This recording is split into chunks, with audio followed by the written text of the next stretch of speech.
Hi, very good morning. I'm Dr. Janak Patel.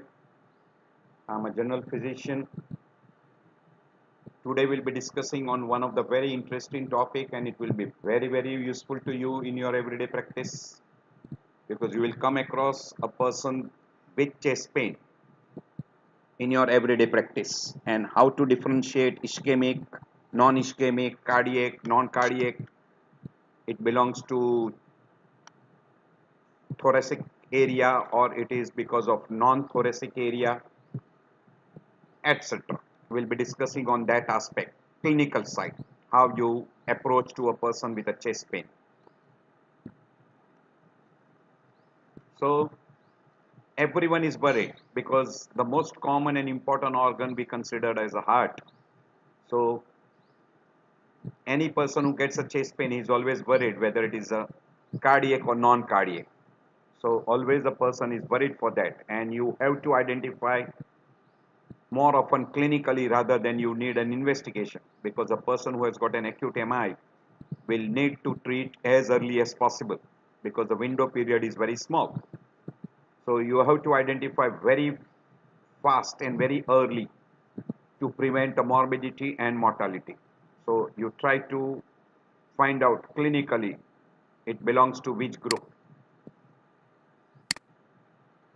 So we'll be discussing under different headings, that is introduction, etiology, and case discussions. So we'll be going through those particular things. And then in subsequent part, we'll be discussing on how you differentiate chest pain case. So by definition, a broad term, any pain in the chest region is called chest pain.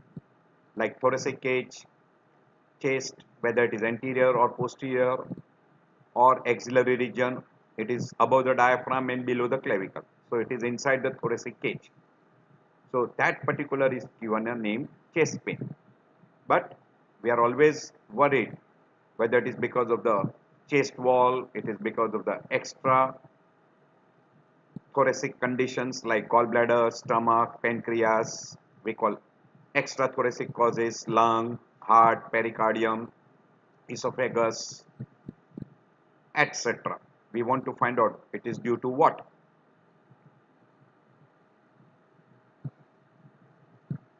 So basically we divide into two big groups. We call cardiac and non-cardiac. So if the pain, chest pain is because of cardiac, we usually put them into different groups. We call stable angina, troponin negative angina, or we call unstable angina, non-STEMI and STEMI. Now these three together, that is unstable angina, non-STEMI and STEMI, becomes acute coronary syndromes.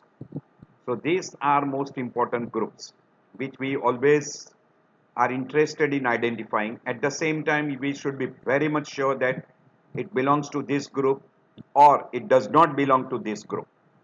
And which does not belong to this group are non-cardiac. But in a non-cardiac also, there are some conditions which are very dangerous one. We call life-threatening.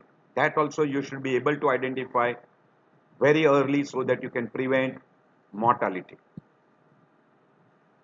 Like dissection of aorta or dissecting aneurysm, pulmonary embolism, pneumothorax, particularly tension pneumothorax, esophageal rupture, cardiac tamponade. These are some of the conditions which can be very dangerous one. So causes we divide into cardiac and non-cardiac, or we say thoracic and extrathoracic. You can use those words. As far as cardiac is concerned, angina, which can be stable, unstable, MI can be STEMI, non-STEMI. And as far as the other cardiovascular condition is concerned, we call aortic dissection. It is either the dissection of an aorta or dissecting aneurysm.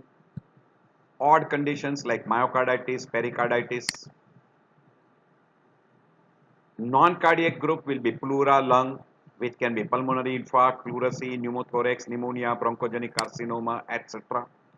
GI tract like gastroesophageal reflux, esophageal spasm, hiatus hernia, malignancy, Malarivis syndrome, Boharev syndromes, etc. Chest wall, like because of cough, muscular pain, intercostal muscle strain, myositis, herpes zoster, viral pleurodynia, thoracic radiculopathy, rib fracture, rib tumors, costochondritis, etc. These are all those we call as non-cardiac group. Pleura, GI tract, these are all non-cardiac group. Even these extrathoracic structures, acute abdomen, liver abscess, pancreatitis, post-herpetic neuralgia, and hysterical. All those belongs to extrathoracic group. While all these together becomes a thoracic group. But out of this, the most dangerous one is this group. Unstable angina and STEMI, non-STEMI. We usually put them together into one group we call it acute coronary syndrome. Aortic dissection, then pulmonary infarct, tension pneumothorax, Malarivis or Boharev syndromes, and among extrathoracic group, pancreatitis, liver abscess, etc. can be a dangerous one. So try to find out those particular groups which can produce a chest pain. So again, the same way we divide into cardiac, non-cardiac. Among non-cardiac, GERD, hiatus hernia, pulmonary, these are all the group, out of which pneumothorax, pulmonary embolism, aortic dissection, pancreatitis, liver abscess rupture, etc. can be dangerous one. Can be dangerous one. While among cardiac group, we call as a unstable angina, non-STEMI and STEMI, that is acute coronary syndrome. These three groups becomes a risky one. And among non-ischemic cardiac groups, particularly aortic dissection, or even we can call that as aortic aneurysm dissection, rupture of aortic aneurysm can be a life-threatening conditions. So these are all life-threatening conditions.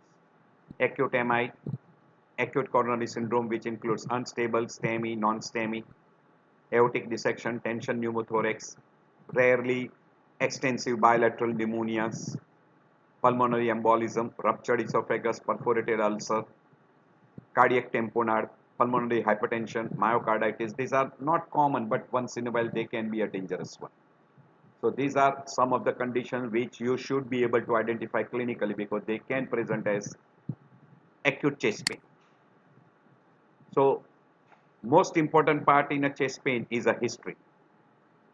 And when you are taking a history, first you have to differentiate between ischemic, or we call as a cardiac chest pain, from a non-cardiac chest pain. And it is quite simple. If you go properly, it becomes very easy.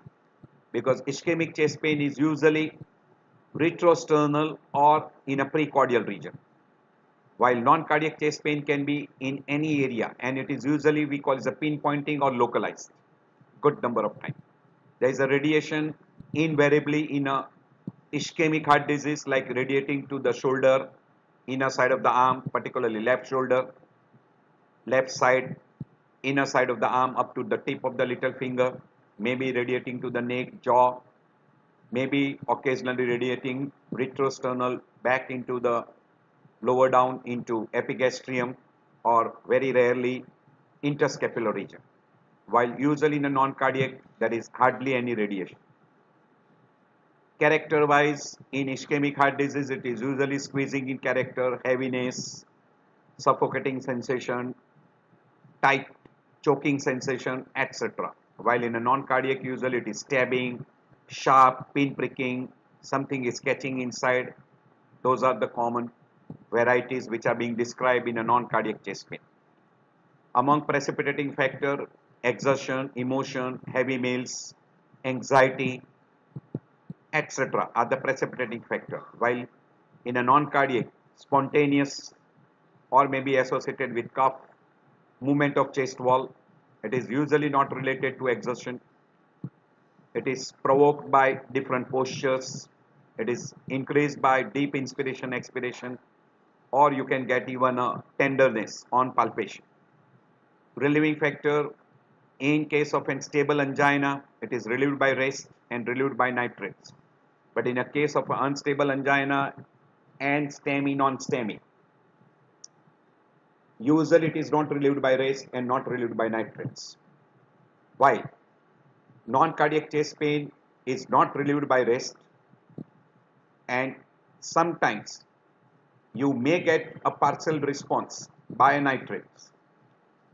That means in a case of a lower esophageal problems, you may have a partial response because of nitrates. This is one condition you must remember. Among associated features in cardiac, particularly we call as an acute MI, maybe STEMI, maybe non-STEMI. Person invariably complains of breathlessness, dyspnea, shortness of breath, we call, or may be associated with hypotension, tachycardia, tachypnea, cyanosis, etc. Profuse perspiration, nausea, vomiting. While in case of a non-cardiac chest pain, depending upon which organ is involved, accordingly the symptom may be there. Maybe having what we call as a respiratory symptoms or GI tract symptoms like nausea, vomiting, burning sensation aggravated by food or by vomiting, etc. This you should be able to differentiate between these two big groups. So clinically only you should be able to identify whether this is more likely to be ischemic or less likely to be ischemic. And you should ask all these questions: onset, duration, site, character, severity, radiation, aggravating factor, precipitating factor, relieving factor, associated symptoms. Then you go for a history, family history, personal history, look out for risk factors, and last is investigation like ECG, troponin, CPK-MB. So those are the way, or you can go for a angio studies. So these are the questions you have to ask and you have to fill in the blanks. So by and large, by asking those questions, you should be able to. There is another way of asking a question we call as a Socrates. Site, onset, character, radiation, associated symptom, timing, exacerbation and relieving factor and severity. Usually by and large everyone is using this. This is a very simple way of asking all the question and fill in the blanks. Now suppose if a person is having an acute coronary syndrome, what will be the classical features? Almost unstable angina, MI, maybe STEMI or maybe non-STEMI. Clinically almost symptoms remain nearly same. There is a very minor difference in all this group. So we are always interested in identifying that and differentiating that from a stable angina. Now in a case of a stable angina, chest pain is on the left side, precordial region. Onset is always sudden, but it is always on exertion. While in a case of a acute coronary syndrome, it can occur at rest. Character is usually dull aching pain or burning pain, sense of doom, heaviness, someone is sitting, person finds difficulty in breathing, tightness, etc. These are different descriptions. Radiation is there both in stable angina as well as unstable angina. Radiation is in both the condition. It can radiate to left arm or it can radiate to right arm, more commonly to the left shoulder, and then the arm all along the inner side up to the little finger, may radiate to the neck, to the jaw, even may radiate retrosternal to the epigastrium and sometime in the interscapular region posteriorly. Very frequent it is associated with sweating, nausea, vomiting, breathlessness and palpitation, which is more common in acute coronary syndrome, while in a stable angina these are very rare. Sweating, nausea, vomiting, dyspnea, palpitation, cyanosis, hypotension, tachypnea, tachycardia, those are less in case of a stable angina. As far as timing is concerned, in acute coronary syndrome, it is usually longer lasting and not relieved by rest. While in a stable angina, it is usually lasting for 5 to 10 minutes and it is relieved by rest or relieved by nitroglycerin. As far as the exaggerating factor is concerned, in acute coronary syndrome, it can be even at rest, exaggerated by exercise, anxiety, heavy meals, extreme cold weather, etc. can aggravate. Relieving factor wise, in unstable angina may be relieved partially by nitroglycerin or may not be relieved by nitroglycerin. Severity wise, it is very severe pain in acute coronary syndrome, while in a stable angina, usually severity wise the person says mild to moderate. And you try to look for the risk factors. Identify the risk factors like smoking, alcohol, excessive weight, obesity, then hyperlipidemia, all those. Try to identify those conditions. And the typical description, the person will be holding the chest like this. This is called Levine's sign. So very peculiar, and you try to identify those particular group of people. So this is the area where you can get a pain. It can radiate to the retrosternal, to the neck region, to the left shoulder, down to the epigastrium, inner side of the arms, jaw, right up to tip of the little finger, and interscapular region. Even it can radiate up to jaw also. So right up to jaw and inner side up to the little finger. This is on the front side, this is on the back side. You can have a pain radiating even in a back interscapular region. We already told you, aggravated by exertion, emotion, large meal, cold weather, unstable angina can be at rest, and some angina can also occur by supine posture, we call decubitus angina. Usually this is very common with aortic regurgitation and even a heavy meal. May be associated with dizziness, shortness of breath, nausea, vomiting, sweating, profuse perspiration.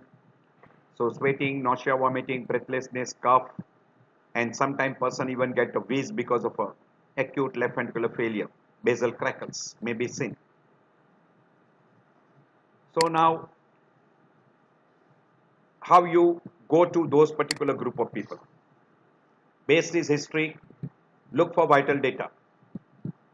In good number of person, we always say unstable, meaning tachycardia, hypotension, tachypnea, cold clammy extremities. Have a good general examination, cardiovascular system examination, and respiratory system examination. Very frequently, the person who comes to you with a severe chest pain, what we have described before, a classical chest pain with unstable, are very frequently acute MI or maybe belonging to acute coronary syndrome, which can be unstable, maybe STEMI, non-STEMI. STEMI, non-STEMI. STEMI is acute MI, can be non-STEMI or STEMI. So these two common groups we should be able to identify.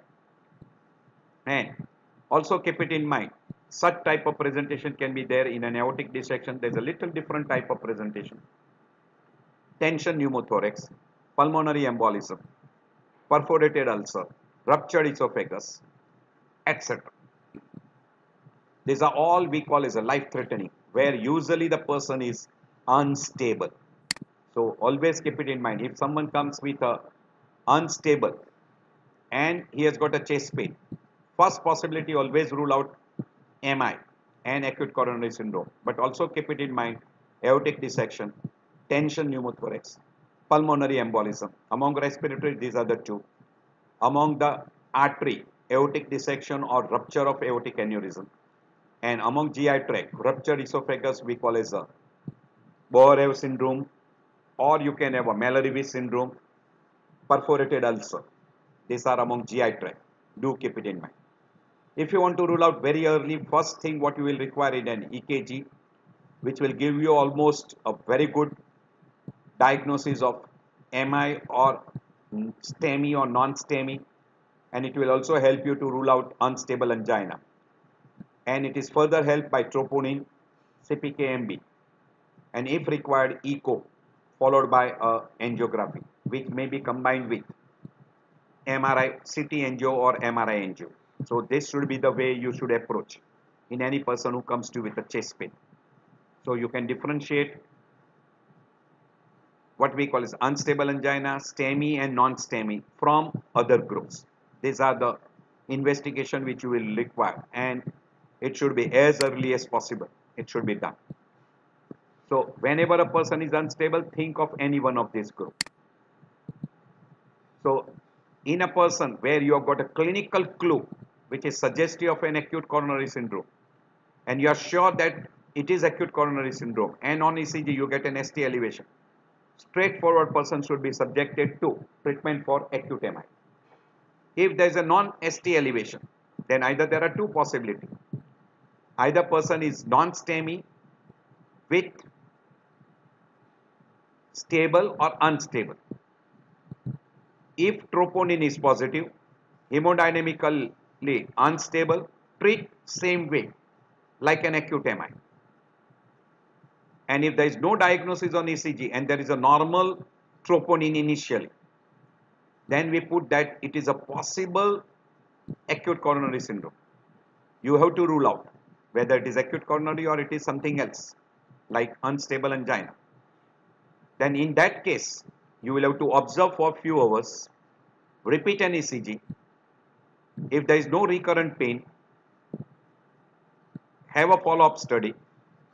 You can go for, if there is no chest pain for a long period and troponin remains negative, then you can go for a stress test.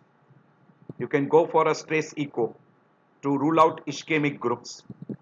And if it is still negative, look for all the risk factors and treat him accordingly.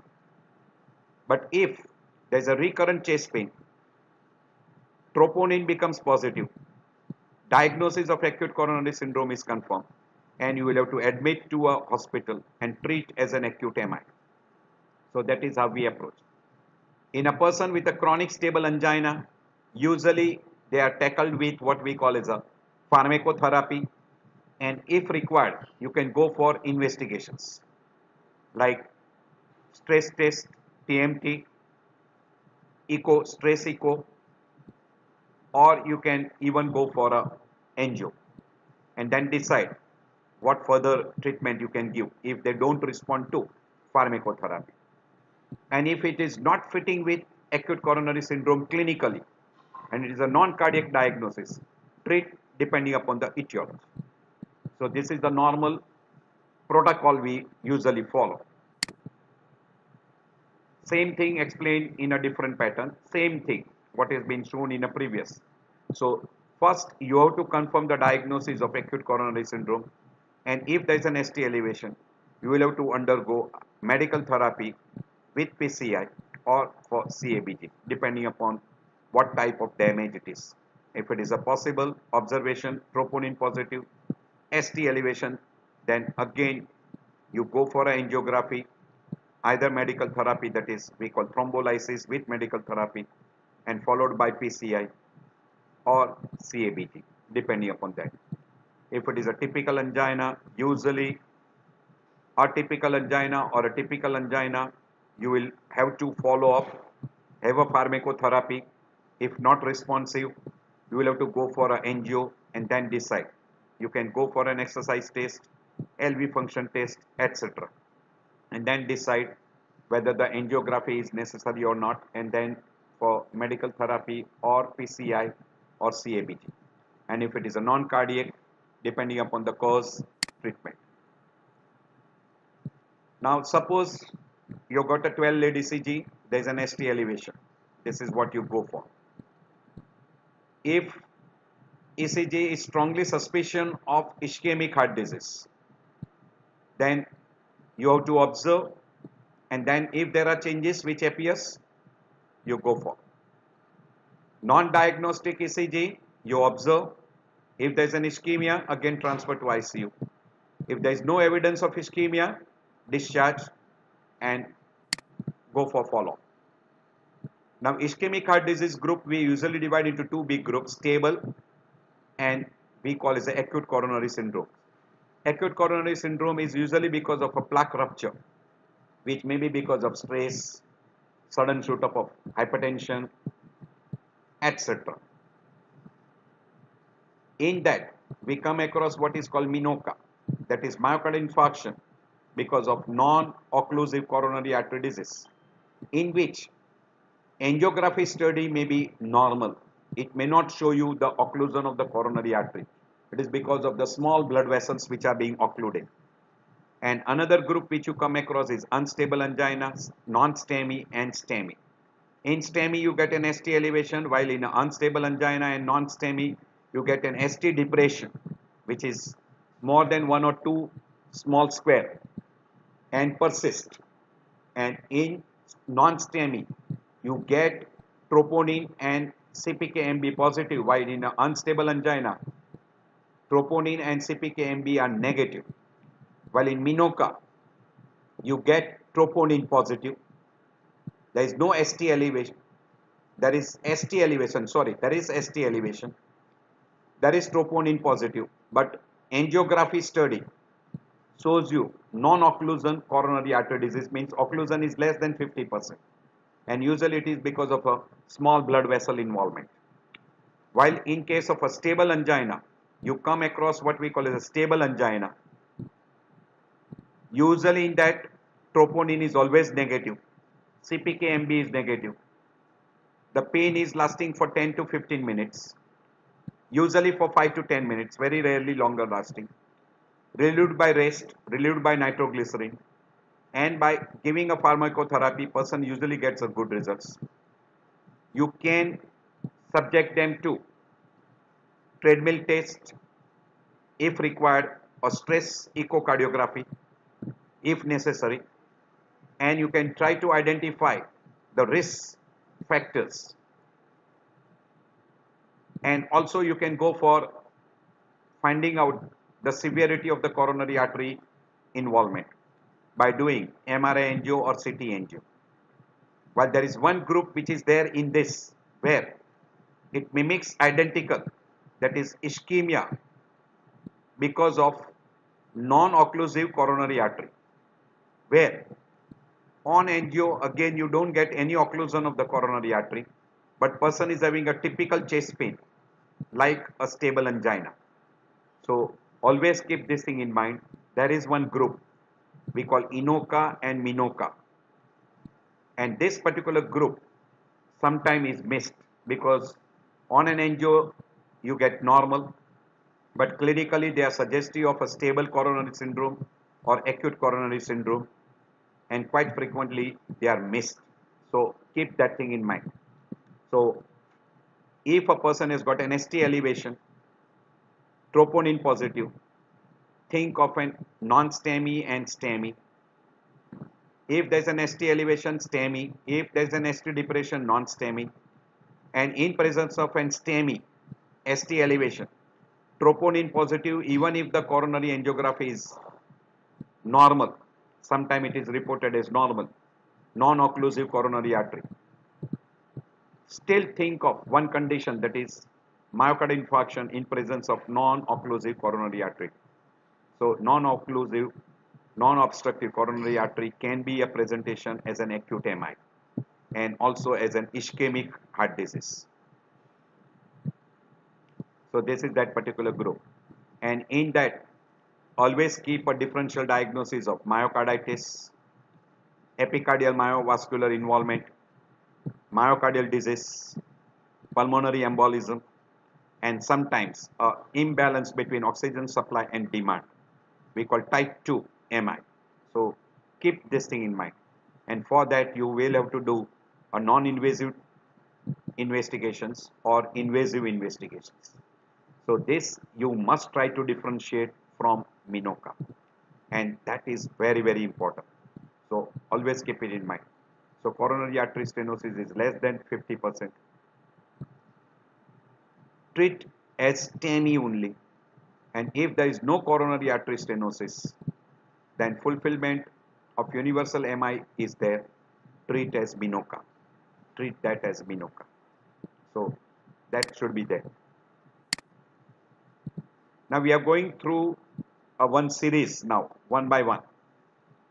So suppose there is a 50-year-old person presented to you with a retrosternal chest pain radiating to the left arm, jaw and neck. Yeah. Immediately your diagnosis will be towards ischemic heart disease. Now in that you will have to ask few number of questions. Exacerbation means aggravating factor, relieving factor. Is there any associated fever? Fever we are asking to rule out other condition like myocarditis, pericarditis, etc. which can also mimic identical like ischemic heart disease pain because you can have a radiation in that also. Type of chest pain, precipitating factor, etc. On auscultation, suppose I get pericardial rub, it will be more in favor of pericarditis. I get a murmur, it will be more in favor of a myocardial involvement. So you can try to get a good cardiovascular examination, respiratory examination, etc. And that will help you to differentiate some of the condition which is a differential diagnosis of a precordial chest pain. So one of the most common important is stable angina, unstable angina, then STEMI, non-STEMI, and also keep it in mind pericarditis. These are the three common which can mimic and you will have to differentiate from each other. I've already told you before that whenever you get a chest pain, get a good history, have a physical examination. ECG in case of a stable angina may not show you any STT changes, but in case of an unstable angina and non-STEMI, you will get a ST depression. In a STEMI, you will have a ST elevation. Troponin will be negative in a person with a stable angina. It will be also negative in a case of an unstable angina, but it will be positive in case of a non-STEMI.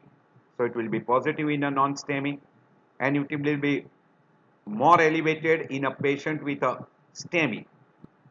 So diagnosis, you have to differentiate from a good history, ECG and troponin into non-cardiac, unstable, non-STEMI and STEMI. You should be able to differentiate that. We already mentioned. So this is that particular.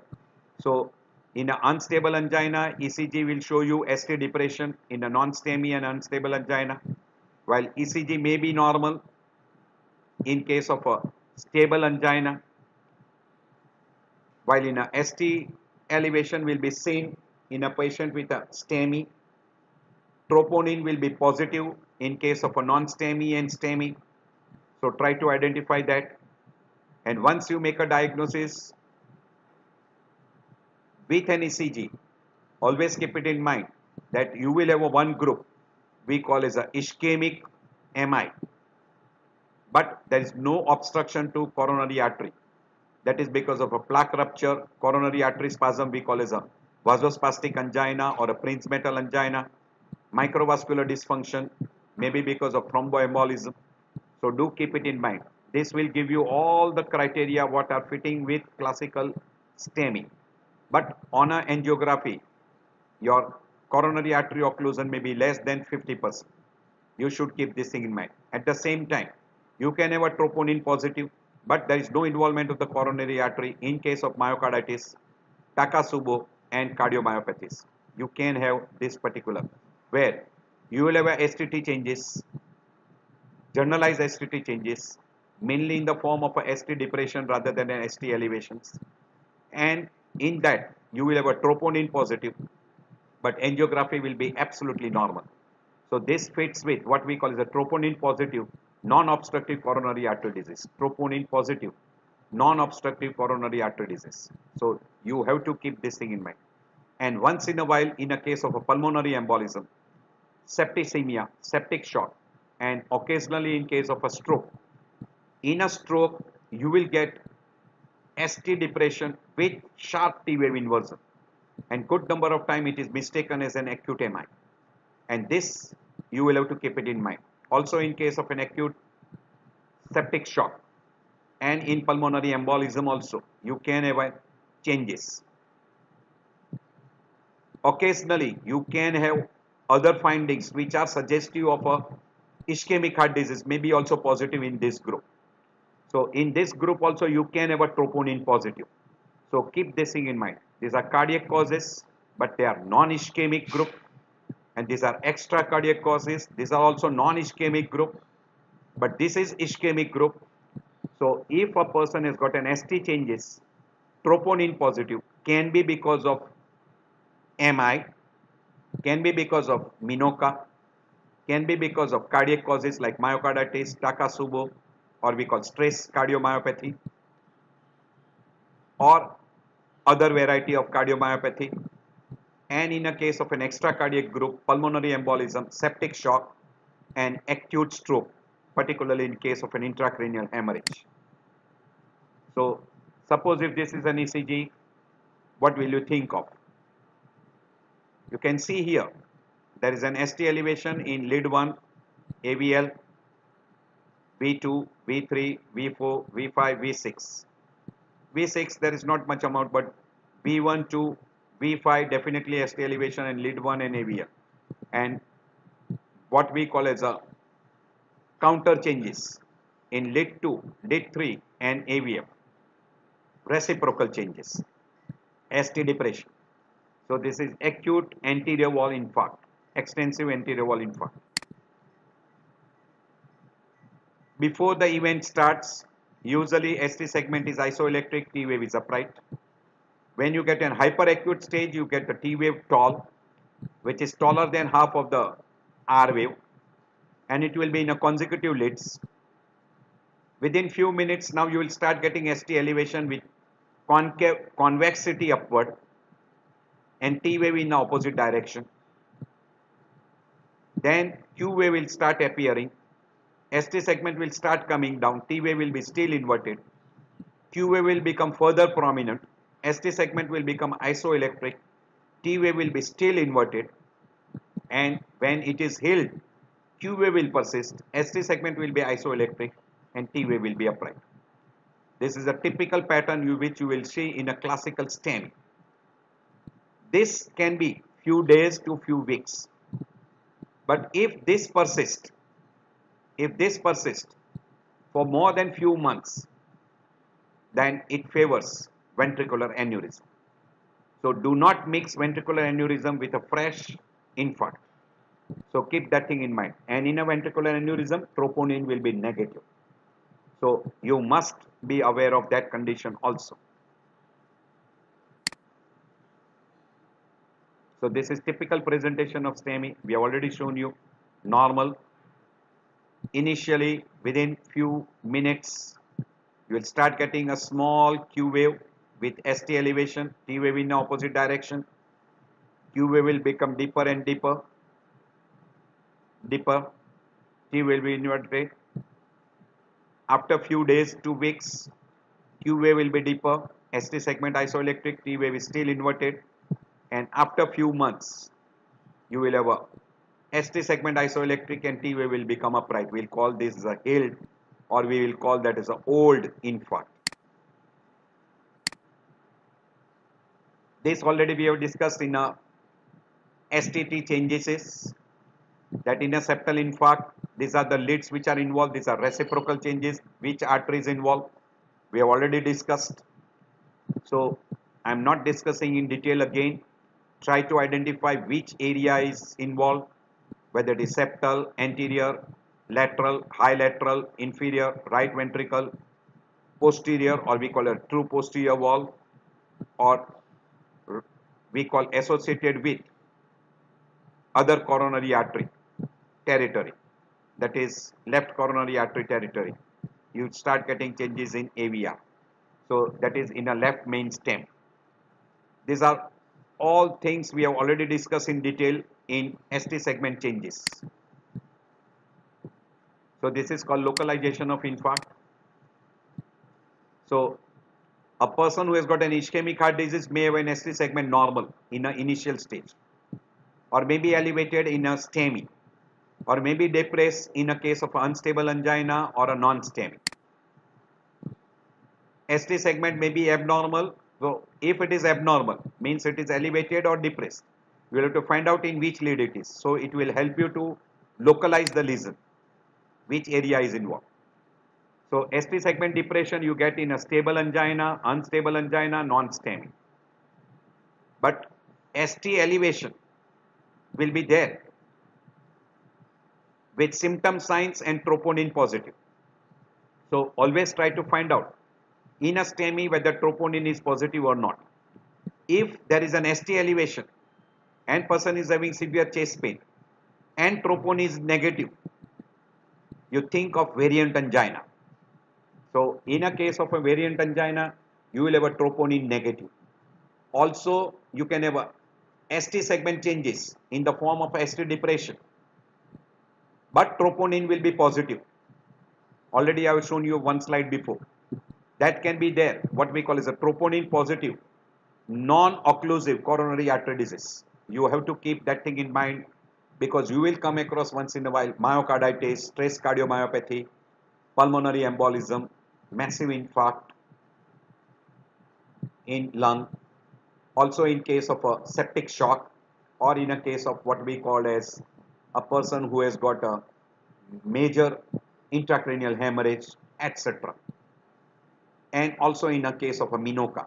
So you should keep that thing in mind.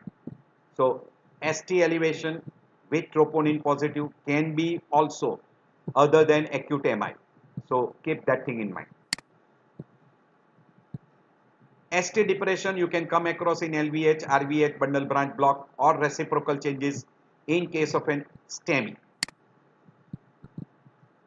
ST elevation is characteristic of a STEMI in variant angina. It is easy to differentiate the two in variant angina or we call as a coronary artery spasm. Symptom signs are like STEMI. ECG is also like STEMI, but troponin is negative. While in a STEMI, troponin is positive. So that is very easy way to differentiate. ST elevation in lead 2, lead 3 AVF, classical inferior wall MI. Now along with that, if you get changes in some other leads also, say like in V1, V2, you got an ST depression and R wave bigger than S wave, true posterior wall MI. And if you got an ST elevation in V1, V2, it will be suggestive of an RVMI. Then in that case, you will take V3R, V4R, V5R, V6R. And in V3R and V4R, if you get an ST elevation, it is in favor of RVMI. Also, if you get changes in along with lead 2, lead 3 and AVF, you get in V5, V6 ST elevation, then it is inferior lateral wall MI. And if you get the changes along with L2, L3 AVF changes along with posterior wall MI, then it is called inferior posterior wall MI, but usually they don't use this particular terminology. Now if there is an ST elevation in lead 2, lead 3 and AVF and R wave is taller than S wave in V1, suspect true posterior wall MI or RVMI. And if there is an ST elevation in V1, V2, more in favor of a RVMI, and if there is an ST depression in V1, V2, it is more in favor of a true posterior wall MI, in which if you take V7, V8 and V9, there will be an ST elevation, which will be very characteristic of a true posterior wall MI. So R bigger than V1, R bigger than S in V1, ST depression or ST elevation, either of these two, true posterior wall MI or RVMI.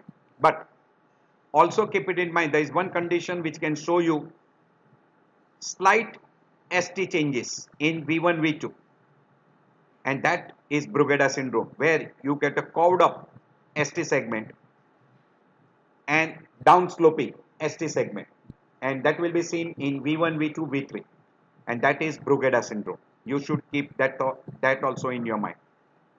If there is an ST elevation from V1 to V6, it is an extensive anterior wall.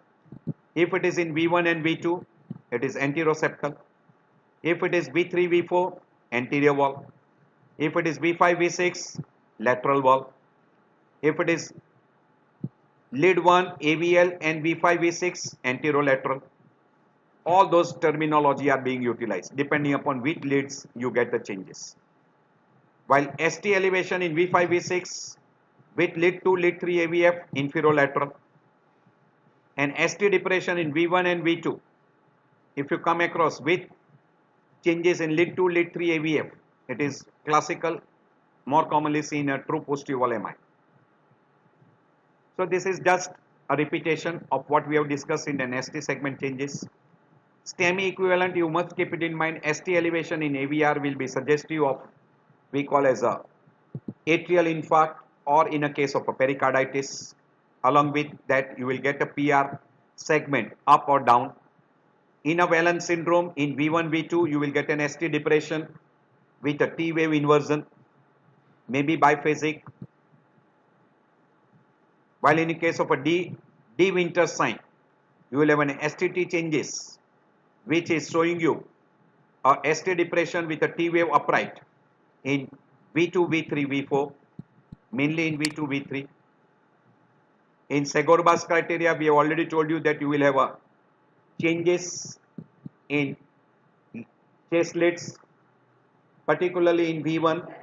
In V1, you will have what we call as a ST elevation more than 5 small square, or ST depression more than 1 small square, or in V5, V6, you have got an ST elevation more than 1 small square. These are in favor of Segorba's criteria to detect a presence of acute MI if a person has got fresh LBBB or an old LBBB. But this can be helped by, sorry, here I is missing. So it will be supported by, if a person is unstable. If a person is unstable, always it is in favor of MI. It can be supported by even echocardiography. So if a person has got a severe chest pain characteristic suggestive of an MI, and if there is an LBBB, he is unstable, plus troponin is positive, and if echocardiography shows regional wall abnormality, it is in favor of an MI. And also I have discussed regarding a posterior wall MI, you should be able to differentiate that very easily. And RVMI also. And these are the difference between acute pericarditis, MI and early repolarization. Just to summarize in a short, in acute pericarditis, there is a J point elevation, we call it a concave elevation. In early repolarization also there is a concave elevation, while in a myocardial infarction it is a convex. Q wave will be seen only in case of an STEMI, and that is Q wave will be seen in a STEMI only, not in a non-STEMI. While Q wave will not be seen in a pericarditis or early repolarization. Reciprocal changes will be present only in case of an MI, will not be present in pericarditis or early repolarization. In a myocardial infarction, it will show you the area, means consecutive leads. While in acute pericarditis, it will be in limb leads as well as the precordial leads. In an early repolarization, it will be mainly in a precordial leads. STT changes will be very characteristics in a case of an acute pericarditis, that is we call as a concave upward, while in a case of a myocardial infarction, it is a convex upwards. We don't calculate the ST to T ratio in lead 6, V6. Usually it is more than 0.25 in acute pericarditis and early repolarization. It is less than 0.25. Usually we don't try to calculate this. There is a loss of R wave voltage in case of a myocardial infarction, because in case of an anterior wall infarct in a chest leads, the R wave starts not from V1 lead. If you see an R wave in V1, V2, it is more in favor of an RVMI or a true positive wall MI. Usually there is a loss of R wave voltage. Loss of R wave voltage. And PR segment depression will be seen in an acute pericarditis only. But PR segment changes, and particularly PR segment changes, will be seen very classical in case of an AVR lead. While in a case of a myocardial infarction, you don't see a PR segment depression or elevation. At the same time, also in early repolarization, you don't see any PR changes. Once you make the diagnosis of an STEMI, or you make a diagnosis of non-STEMI, or you suspect a person is having an acute MI, MINOCA, the treatment does not change. Bed rest, oxygen, analgesics. Usually we say a pre-hospital thrombolysis is a must. Person should be given antiplatelets in the form of a, we call 600 milligram of aspirin, soluble aspirin, with 80 milligram of atorvastatin plus 300 to 600 milligram of clopidogrel. That has to be given. Good number of times they are also put on an anticoagulants and antithrombin. And as early as possible, within a window period, we call door to balloon time. Person should be sent to a center where PCI is possible, and person should be subjected to angiography followed by a balloon angioplasty, or we call as a person should be subjected to the stenting, or we call PCI, percutaneous coronary intervention. And if that is not indicated, then person may be a candidate for CABG, which can be by open or a close. Nowadays there is even a possibility of a robotic CABG surgery. You have to think in terms of a treatment of complications. Whatever complication takes place because of an acute MI, that should be treated simultaneously. Now, once the person is stabilized, you have to go for the secondary prevention, tertiary prevention, and post-infarct care. All this is a part and parcel of a treatment in a case of an acute MI. This is what we call in general a management of an ischemic heart disease, what we have discussed before. Go through your leisure time. This is an algorithm which you should follow. If a person comes to with a chest pain and you are suspecting a person is having either an acute coronary syndrome or a person is having a STEMI, so try to think in that term. So you will have to differentiate stable, unstable, non-STEMI and STEMI. And usually this is the thing what we do. We investigate, take a classical history is there. ECG you will have a STT changes. In unstable you will have a ST depression, while here you will have a ST elevation. Cardiac marker will be positive in case of a non-STEMI and STEMI. It will be negative in a stable angina and unstable angina, and also it will be negative in case of a variant angina. Risk identification should be done. Try to identify as early as possible, and then you try to give them aspirin, clopidogrel, even stabilize the plaque by giving a full dose of what we call as a statin. Person can be put on an anticoagulant if you are suspecting a plaque rupture. In case of unstable angina, anti-ischemic therapy. So these are all the things which can be done in a high group. And in a case of a STEMI, person should be thrombolized followed by primary PCI should be done. So primary PCI is a treatment for STEMI and non-STEMI. Facilitated PCI can be also done. Or if a person is having a severe complications like acute left ventricular failure, you can go even for a rescue PCI. And if PCI is contraindicated, you can go for a CABG. So this is that particular, usually this is that what we call is in how much time you should send him to for a PCI. That is within 5 minutes of a symptom, you should make a diagnosis clinically. Then emergency call should be done. Send him for the investigation. ECG should be taken, 12 lead ECG should be taken at an spot only. And if possible, pre-hospital fibrinolysis should be done. And he should be sent within 30 minutes as early as possible to the nearby hospital. If PCI is not available, then do a fibrinolysis within 30 minutes and then try to send him to the PCI hospital. within 90 minutes. And so there is a very narrow window period. And total ischemic time, that is we call 120 minutes, 90 days plus 30 days. So as early as possible, all these things should be done to prevent mortality and morbidity. They also use the word MONA, HBAS, morphine, oxygen, nitroglycerin, aspirin, clopidogrel, injectable heparin or low molecular weight heparin, beta blocker, ACE inhibitor, and statin. So that is M, O, nitroglycerin, aspirin, and clopidogrel. H for heparin, or we call low molecular weight heparin, B for beta blocker, A for ACE inhibitor, and S for statin.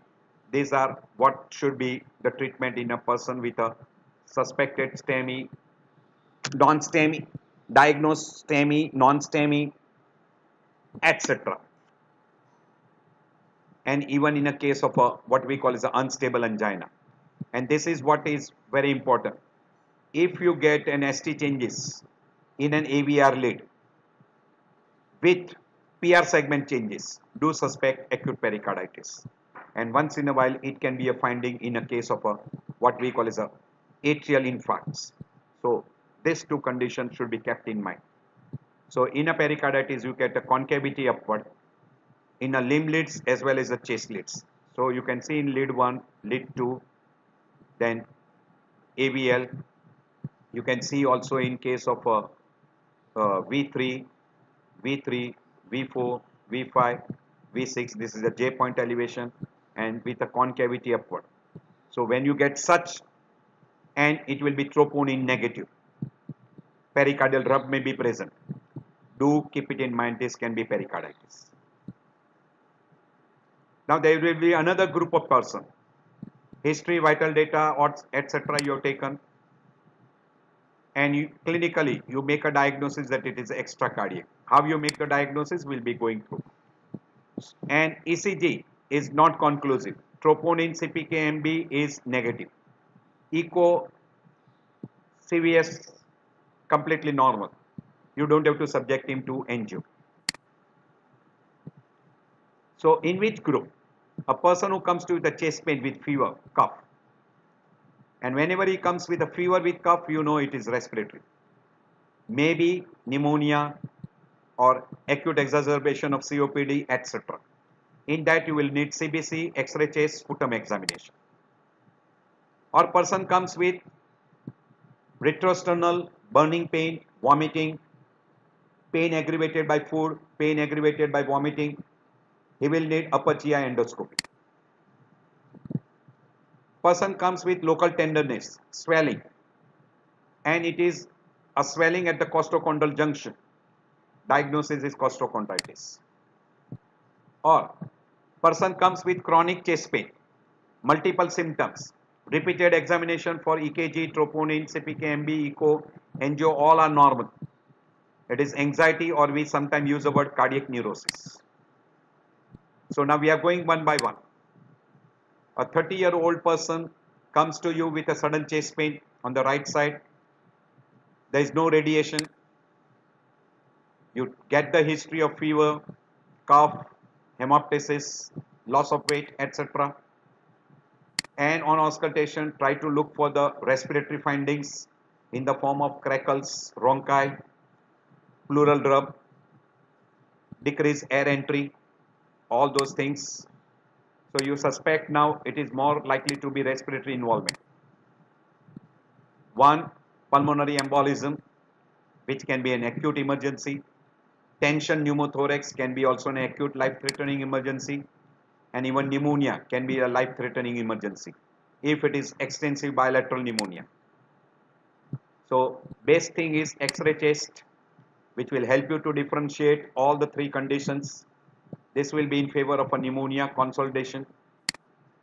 This is again consolidation. You can see a air bronchogram. Try to find out a risk factor for thromboembolism.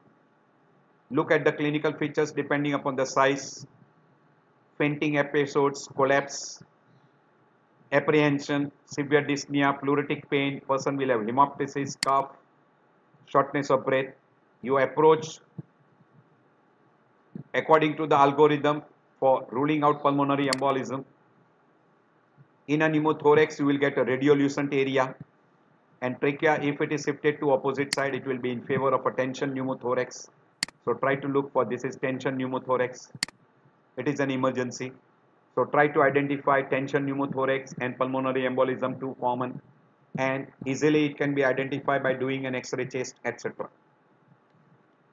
In case of a vascular etiology, a female, 33 years old female, during her pregnancy presented with a severe sudden onset of severe chest pain radiating to the back between the shoulder.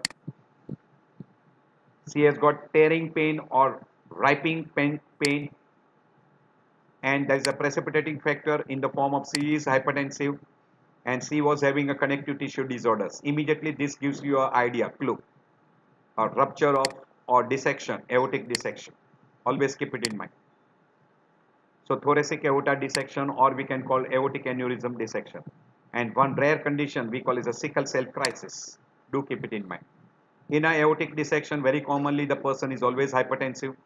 There is a history of atherosclerosis or what we call as collagen tissue disorders like Ehlers-Danlos, or even a person might have a Marfan syndrome. Non-specific aortic aneurysm may be present.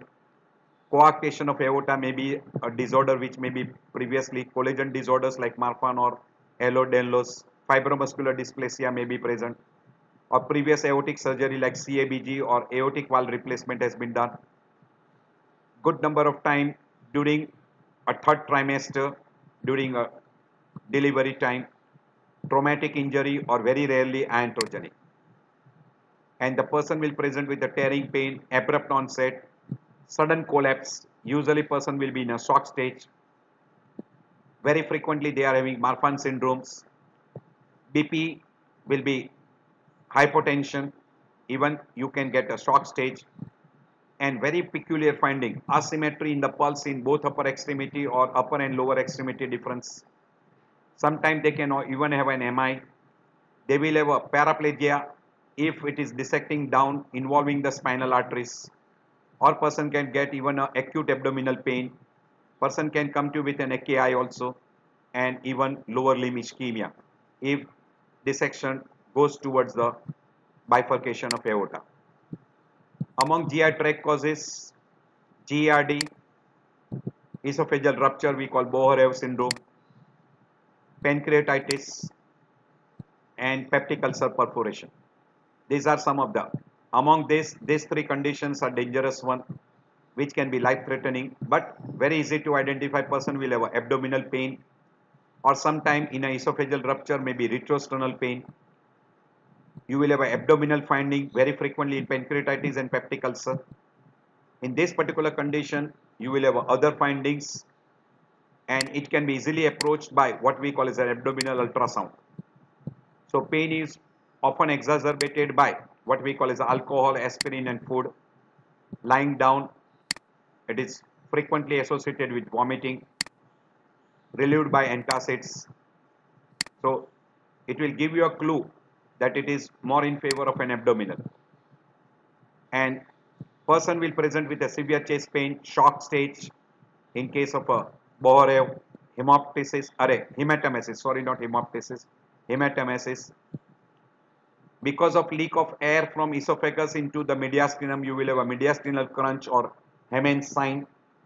You will have subcutaneous emphysema. It will be also diagnosed by getting an X-ray chest. You will have a continuous diaphragm sign.